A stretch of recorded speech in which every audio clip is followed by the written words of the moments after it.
vastidão de histórias que moldam nossa imaginação, poucas experiências se comparam ao momento em que um personagem amado encontra seu fim. A morte dentro de uma narrativa pode ser um instrumento de catarse, um ponto de virada ou um espelho que reflete a própria condição humana.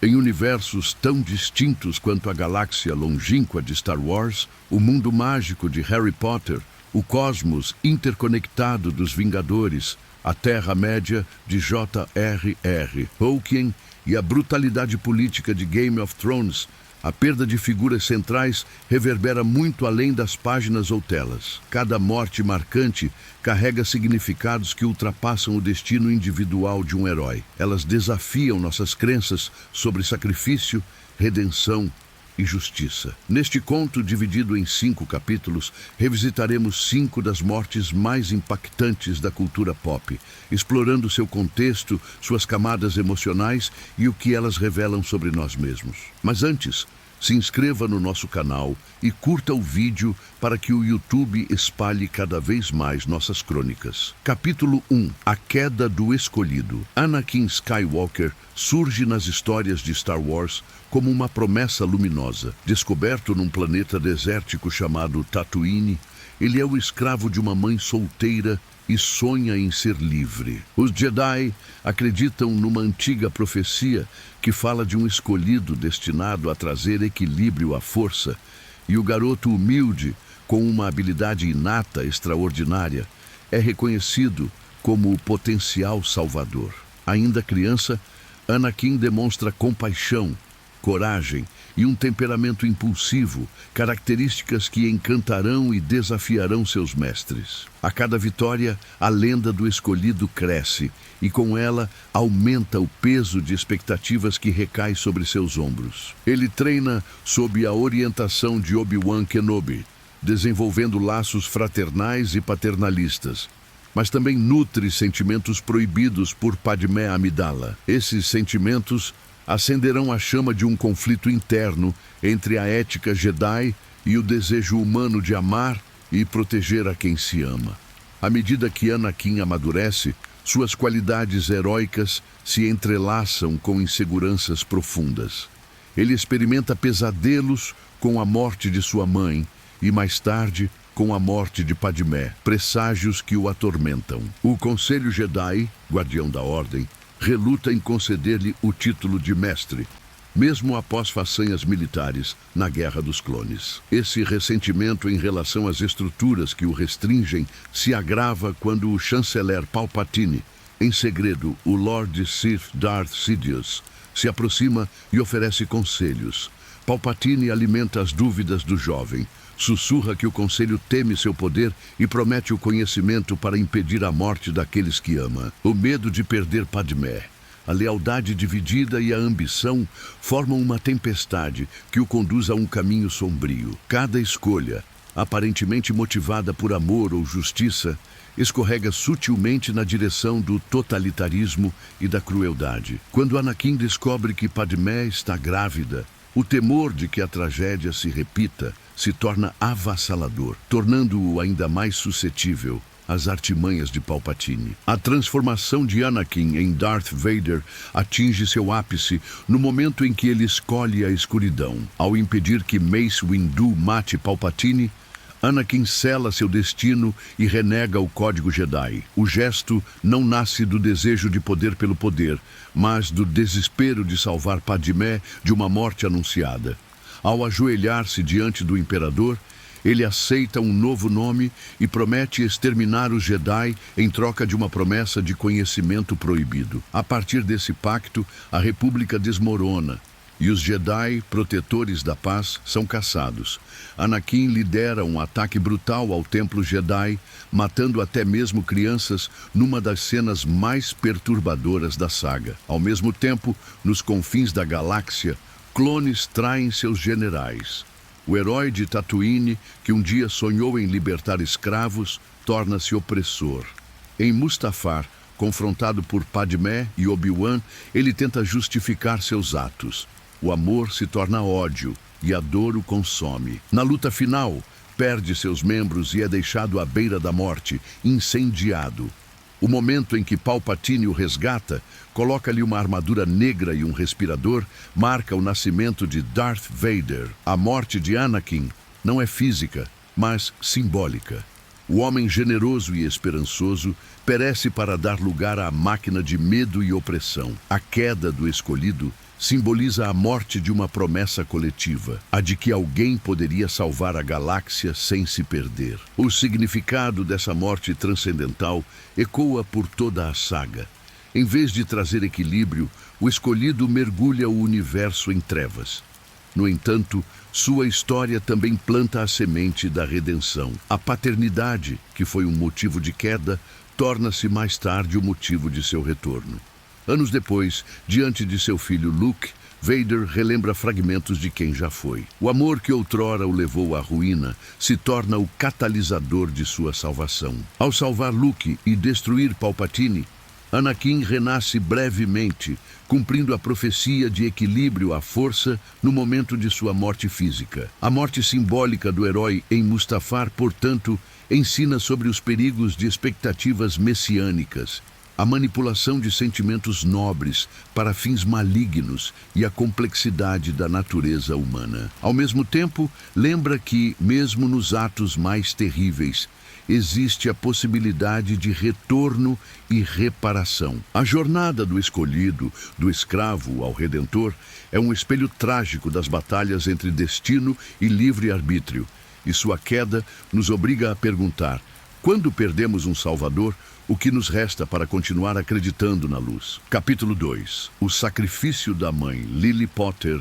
vive no mundo mágico de J.K. Rowling como a personificação do amor incondicional. Vinda de uma família trouxa, ela descobriu cedo sua habilidade bruxesca e se destacou em Hogwarts com inteligência e empatia. Apaixonou-se por James Potter, com quem enfrentou a ascensão de Lord Voldemort, o mais terrível bruxo das trevas. O casal entrou para a Ordem da Fênix e lutou contra a opressão e preconceito, tornando-se alvo principal da ira de Voldemort, que temia a profecia sobre um menino nascido no fim de julho, destinado a derrotá-lo. Quando a profecia é parcialmente ouvida por Severo Snape e relatada ao Lorde das Trevas, este decide eliminar qualquer ameaça ao seu poder. Lily, grávida de Harry, é obrigada a se esconder sob a magia do feitiço Fidelius, mas a traição de Pedro Pettigrew expõe a família. Em 31 de outubro de 1981, Voldemort invade a casa em Godric's Hollow, determinado a matar o bebê. O momento fatídico revela a tensão entre vida e morte, ódio e amor. James tenta atrasar o ataque sem sua varinha e é assassinado. Lily corre escada acima com Harry nos braços, consciente de que não tem defesa alguma contra o poder de Voldemort. Ela poderia tentar negociar sua vida, mas a proposta é inútil. O Lorde das Trevas quer apenas o sangue do bebê. Ao trancar a porta do quarto, Lily decide interpor-se entre a maldição e o filho. Suas últimas palavras são um apelo desesperado para que Voldemort poupe a criança. Ao recusar-se a sair do caminho, ela transforma seu amor em um escudo. Essa recusa diante da morte é um ato de coragem que desafia a lógica da magia. Ninguém havia resistido ao Avada Kedavra. O feitiço verde a atinge e a mata instantaneamente, mas no processo desencadeia um encantamento antigo e poderoso. Sua morte voluntária e protetora envolve Harry numa magia que reflete a maldição, destruindo o corpo de Voldemort e salvando o menino. No silêncio que se segue, o bebê chora, cercado pelo eco de uma morte que é ao mesmo tempo fim e começo. O sacrifício de Lily carrega um significado que se estende além da proteção física. A comunidade mágica reconhece o poder incomum do amor, frequentemente subestimado diante de varinhas e feitiços. Alvo Dumbledore, diretor de Hogwarts, explica anos depois que o ato de Lily criou uma magia mais profunda do que qualquer maldição. O amor que escolhe morrer para que outra vida continue. A vulnerabilidade humana, considerada fraqueza por Voldemort, revela-se a fonte de sua derrota. Lily não era uma guerreira lendária, era uma mãe. Sua escolha demonstra que a força reside em abraçar a própria humanidade, não em negá-la.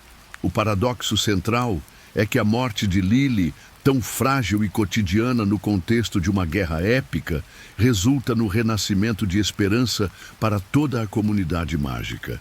Ao proteger Harry, ela assegura que o mundo terá alguém que um dia poderá se levantar contra a tirania. Snape, que amou Lily em segredo, carrega a culpa de ter contado a profecia e se alia a Dumbledore, comprometendo-se a proteger o filho dela como forma de redenção. Assim, o sacrifício reverbera em aliados e inimigos, alterando o curso da guerra. A morte de Lily também levanta perguntas sobre a memória e o reconhecimento de sacrifícios. No mundo bruxo, monumentos e histórias celebram heróis como Dumbledore ou Harry, mas o nome de Lily muitas vezes é ofuscado pela grandeza dos homens ao seu redor. A narrativa convida a refletir. Quando a vida nasce do sacrifício, o que acontece quando o mundo esquece esse preço? Harry cresce com uma cicatriz e um legado, mas sem a presença amorosa de seus pais. Ele descobre tarde que foi salvo pelo amor da mãe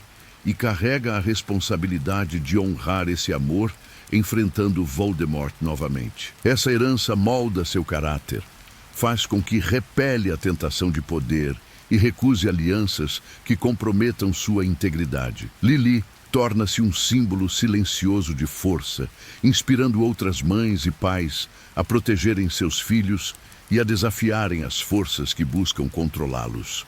O significado da morte dela está no reconhecimento de que a história é construída não apenas pelas batalhas grandiosas, mas também pelos gestos íntimos de bravura que permanecem invisíveis para muitos. Ao transformar sua vulnerabilidade em arma, Lily Potter ensina que há uma magia mais poderosa do que qualquer feitiço: o amor que se dispõe a dar a própria vida. Capítulo 3. O último suspiro de Tony Stark. Tony Stark inicia sua jornada como um brilhante inventor e industrial bilionário que fabrica armas.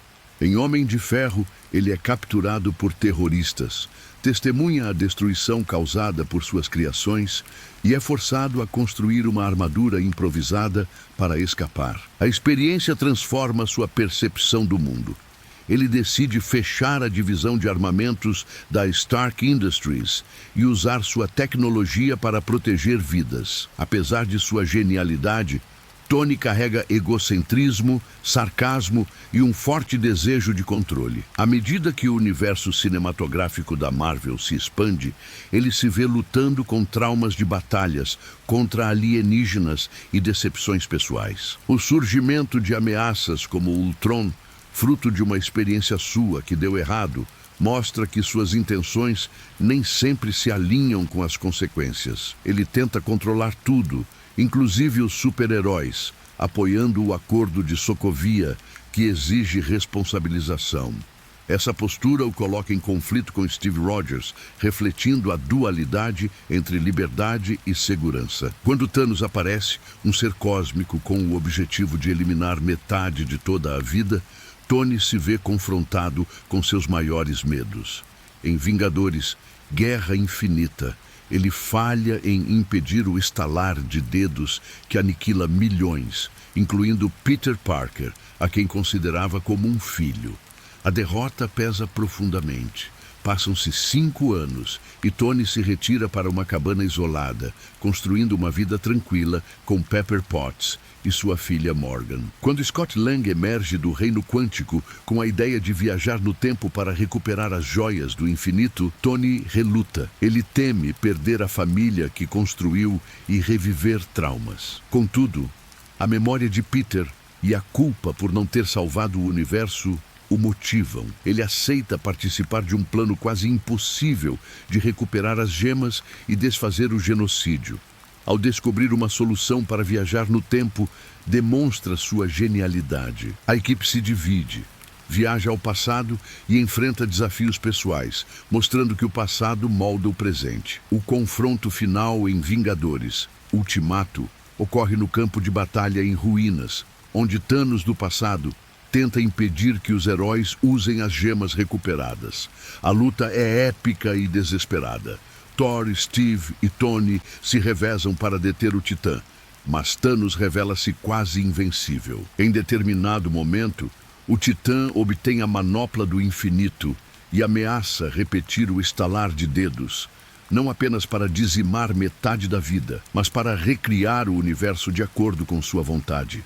Os heróis estão esgotados. Quando o Doutor Estranho encontra Tony, ele levanta um dedo, sinalizando que há apenas um caminho para a vitória. O caminho que Tony havia perguntado em Guerra Infinita. Essa pequena indicação carrega o peso de todas as possibilidades e confirma que o sacrifício é inevitável. Tony se aproxima de Thanos, arrancando sorrateiramente as gemas e incorporando-as à sua própria armadura nanotech. Ele pronuncia as palavras "Eu sou o Homem de Ferro", uma declaração de identidade e responsabilidade, e estala os dedos. A energia das gemas atravessa seu corpo humano, feito de carne e metal, queimando-o por dentro. Thanos e seu exército são desintegrados, mas a ação consome completamente a vida de Tony. Ele cai, cercado pelos amigos. Pepper o segura, dizendo que ele pode descansar. O significado da morte de Tony Stark transcende o fim de um personagem. Ele foi o ponto de partida do universo cinematográfico da Marvel, e sua saída encerra uma era. A trajetória que começou com egoísmo termina com altruísmo absoluto. O conflito entre sua arrogância juvenil e sua maturidade ocorre quando ele coloca o bem coletivo acima do próprio desejo de viver para ver sua filha crescer. O estalar de dedos também simboliza a fusão de ciência e magia, mostrando que a tecnologia, por mais avançada, não substitui escolhas morais. Ao morrer, Tony inspira uma nova geração de heróis. Peter Parker aprende sobre responsabilidade. Shuri e outros cientistas se inspiram em sua visão. Sua morte lembra que, no fim, a humanidade de um homem é mais poderosa que sua armadura ou seu intelecto. Até a inteligência artificial que ele cria, Friday, não pode salvá-lo da consequência de assumir o peso do universo. O funeral de Tony reúne heróis e aliados de diferentes mundos, mostrando a amplitude de seu impacto. Cada pessoa presente carrega a consciência de que o sacrifício de um homem salvou trilhões. O último suspiro de Tony Stark sela o legado do Homem de Ferro e lança um desafio. Quando o herói que iniciou tudo se despede, quem assume a responsabilidade de construir um futuro melhor? Capítulo 4.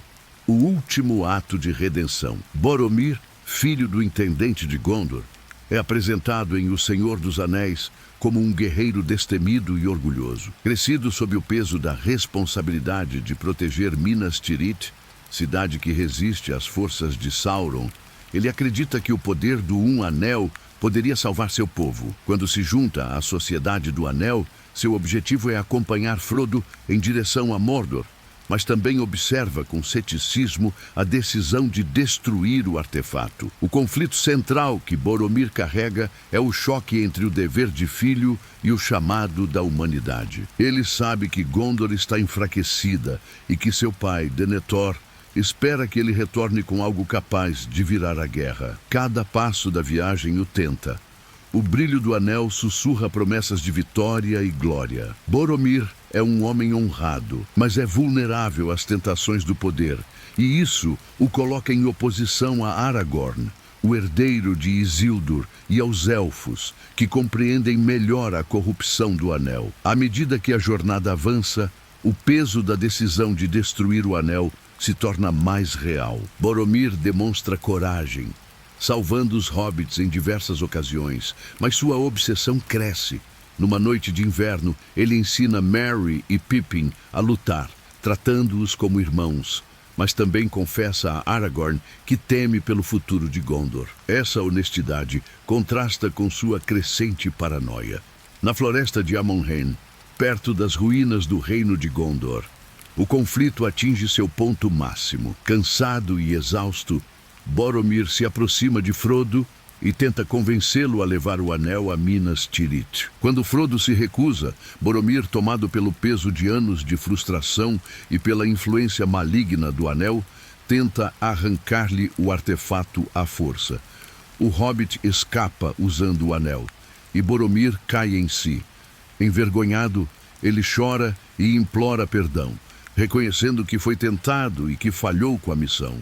Essa autocrítica imediata mostra que, apesar de sucumbir à tentação, Boromir não é completamente corrompido. A redenção se concretiza momentos depois, quando a sociedade se dispersa e orcs Uruk-hai atacam.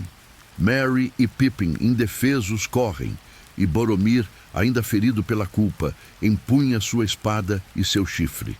Ele luta com fúria e abnegação, enfrentando dezenas de Uruks para proteger os hobbits. As flechas pesadas atingem seu peito uma após a outra, mas ele se recusa a cair.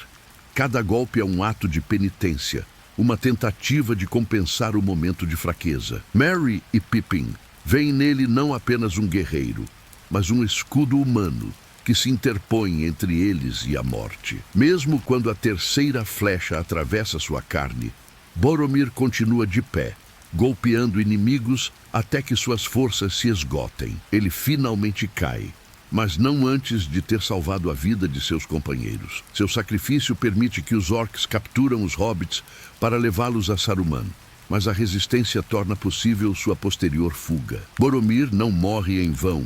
Sua morte salva vidas e inspira Aragorn, Legolas e Gimli a resgatar os amigos e continuar a missão. O significado do último ato de Boromir está na compreensão de que ninguém está além da redenção. Ele reconhece suas fraquezas e, no momento crítico, escolhe agir com honra. Quando Aragorn o encontra agonizante, Boromir confessa sua tentativa de tomar o anel e admite seu fracasso. Ele diz: "Eu te falhei." Aragorn, porém, não o condena. Segura sua mão e assegura que Boromir não falhou. Essa troca revela que a verdadeira falha não está em ser tentado, mas em desistir de lutar contra a tentação. Boromir morre reconciliado com o homem que devia ser, aceitando Aragorn como rei e reconhecendo que o futuro de Gondor não depende de dominar um poder sombrio, mas de confiar na coragem e na amizade. A sua morte ilustra que, mesmo em mundos de fantasia, a humanidade é complexa, cheia de escolhas erradas e oportunidades de redenção. Ela sugere que o mal seduz através de promessas de utilidade e que o poder absoluto corrompe. Ao levantar-se para enfrentar um exército sozinho, Boromir demonstra que a verdadeira força reside na capacidade de se sacrificar pelo outro. Uma lição que ressoa tanto na Terra-média quanto no nosso mundo. Essa morte lembra que a redenção não apaga as falhas passadas, mas ilumina o caminho para que outros aprendam e resistam. E nos faz questionar: se a morte pode redimir um homem, quantos sacrifícios ainda serão necessários para que o mal seja derrotado? Capítulo 5. O fim da inocência. Eddard Ned Stark, senhor de Winterfell e protetor do norte, é introduzido em Game of Thrones como um homem de honra inabalável. Ele vive em uma terra onde a justiça é aplicada com sua própria espada e a palavra dada é sagrada. Quando o rei Robert Baratheon, seu amigo de longa data, chega ao norte para solicitar que Ned assuma o cargo de mão do rei, Ned aceita relutantemente, ciente de que a corte em Porto Real é um covil de intrigas.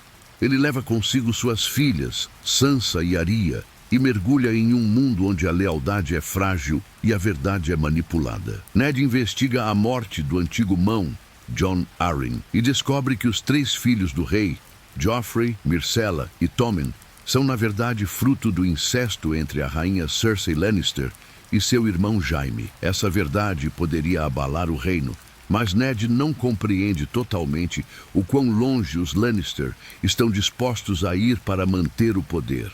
O conflito central de Ned emerge da oposição entre sua visão moral e o pragmatismo cruel da política. Ele acredita que, ao revelar a verdade e confrontar Cersei, assegurará uma transição pacífica de poder, oferecendo a ela a chance de fugir. Ele é ingênuo ao supor que seus inimigos responderão com honra.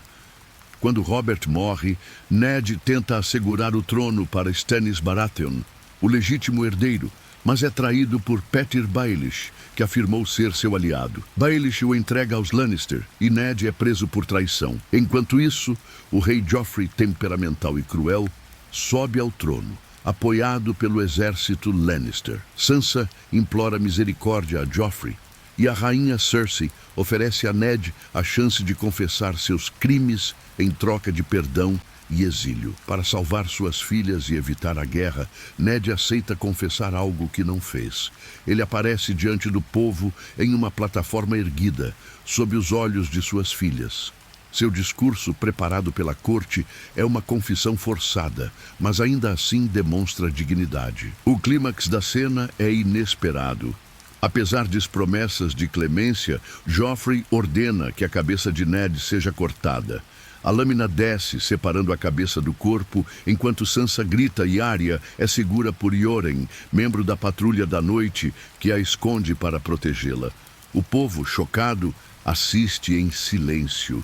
O ato arbitrário do jovem rei expõe a fragilidade da justiça em um regime governado por caprichos e crueldade. O mundo de Westeros perde uma das poucas figuras públicas que representava honra e decência. A morte de Ned desencadeia uma série de eventos que mergulham os Sete Reinos em guerra. Robb Stark, seu filho mais velho, é proclamado Rei do Norte e lidera um levante. A confiança entre as casas desmorona. O ato de Joffrey não apenas elimina um adversário, ele quebra o pacto social. Cada personagem reage de maneira diferente. Cersei percebe que o filho é mais perigoso do que imaginava. Tyrion luta para controlar a desordem. Sansa perde a inocência e torna-se refém. Arya parte em uma jornada de vingança.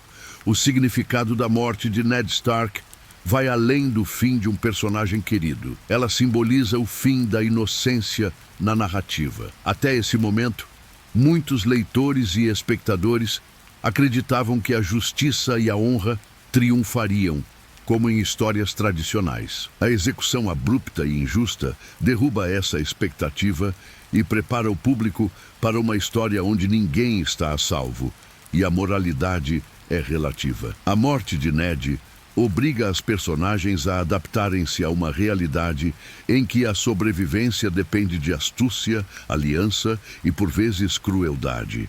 Ela revela que a honra, sem compreensão do contexto, pode ser fatal. Ainda assim, seu legado perdura. Jon Snow, o filho bastardo de Ned, leva consigo o senso de honra do pai, equilibrando-o com pragmatismo. Sansa e Arya transformam a dor em força, aprendendo que a bondade deve ser temperada com sabedoria. A execução de Ned também desencadeia perguntas sobre justiça. Quando a lei falha, os indivíduos buscam vingança. A série inteira se estrutura em torno dessa dinâmica, mostrando que o Jogo dos Tronos não tem espaço para inocentes. O ponto final da vida de Ned é, portanto, um começo para a desconstrução de paradigmas, lembrando a todos que quando a justiça morre, resta apenas a vingança como impulso. Sua morte nos faz refletir sobre o preço da integridade em mundos onde a maldade prospera e nos prepara para uma narrativa